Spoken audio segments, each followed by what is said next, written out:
Supercoach is open, which is good. Good for everyone. So for those who didn't have gold, which wasn't me, I bought it within 10 minutes of it opening. You can now play Supercoach, so really exciting. So yeah, today we have a team update. Not much has changed since last time, so a few small changes and a few different thoughts. I'll go through some players that I'm monitoring, but yeah, very exciting. And if you're interested in leagues, we're going to have a ton of leagues going on. We're going to have leagues for our Discord, for Twitter. We might run a cash league, see how we go there. And also we're going to have leagues for our podcast. Myself and Enno have a podcast called Supercoach Take, available on Podbean and Spotify at the moment, and YouTube. Subscribe to that and listen in for some league codes coming up pretty soon. Next month it'll be. So anyway, we'll go through my team at the moment. So in defence, as you can see with the structure, 4 premiums. I treat Doherty as a premium. I'm pretty happy with it. I like Laird with the new coach coming in. I think maybe a little bit of rejuvenation there. Sicily, again, with Sam Frost in the team, hopefully he plays a bit more off his man. Dan Houston, surprised at around 20% ownership. He's picked up pretty quick, but yeah, Michael Voss has a lot of good things to say about him. Having a big preseason and playing in the midfield. So we like that, and at 484k, he's pretty cheap. So we have Dan Houston and Doherty. Unless something goes wrong, I think you have to have Doherty in your team at this stage. So see how we go there. If I can, I want to avoid Hayden Young because he's very expensive.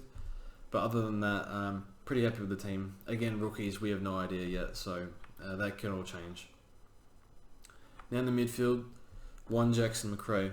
There's no reason not to pick him, really. I mean, I think the past 2 years, if you take out Jack Macrae's injury game in 2018, he's been the number 1 mid 2 years straight, and you need to respect that and just pick Jackson Macrae. So love Jackson Macrae. Joshua Kelly, I know he's a big injury risk, but when he gets going, he's a bad man. And I think with a full preseason, it's going to be one of those picks where early on he's probably going to hurt you for not having him, but maybe later on he gets injured just because of the amount of injuries he's had the past 2 years. But with some good conditioning, proper preseason, I'm happy to take the risk. I see a lot of upside in this pick. So that's why we have Kelly. Cripps we have, I think everyone's going to have Cripps, so Carlton win a few more games hopefully.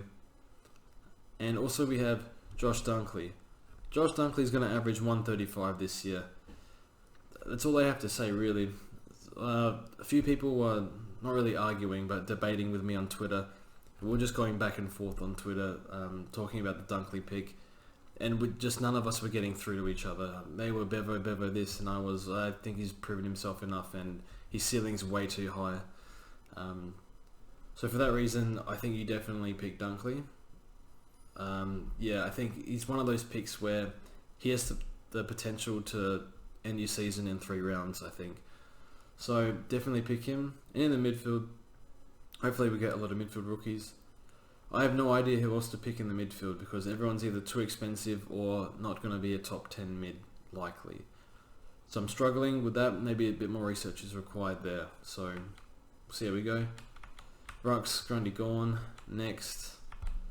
Monitoring Tim English and Riley O'Brien, but happy with Grundy and Gorn. And up front we have Lockie Whitfield and Dustin Martin. So Lockie Whitfield having a limited preseason right now. See how he goes, but 600 is actually underpriced for what he can do. He's probably a 115, 120 guy if he's at his best all season, which is possible. But last year he had a few issues there, so. See how he goes. I probably expect a 115 average from him just because he's had a bit of a slow preseason. But one of the guys, probably one of the most locked players and probably a lock for the rank 1 forward. Although we said that about Dangerfield last year and then Dunkley and Marshall and all that came up. Dustin Martin I think he's a bit overpriced, but he plays a lot in Melbourne early, which is enough for me to pick him. We have Jack Stephen. Big fan of Jack Stephen. Not much to say on him other than hopefully he has a really good preseason, but you don't win 4 best and fairest, even though it's for the Saints, if you're no good. So definitely he has very high standards, so I expect he'll be hard on himself this preseason. He's always been like that, so I like Jack Stephen as a pick. And we have Devon, so hopefully he plays midfield. I did DM him on the gram, and I was like, Devon, what's up? Sorry to bother, man. Just want to know if you're going to play midfield this season and go Bombers and all that sort of stuff. He didn't reply. Still waiting, so hopefully I'll get back to you on that. We're not mates or anything. Just really need to know. But if the pick doesn't work out, he probably averages 80 or something. Just hold him to the buy, 80, 85. But he has potential for more. See how we go. And then the rookies are just whatever. Stephen Hill, someone said he was moving like a Maserati. From a Freo supporter said that at training. So I'm sold pretty much.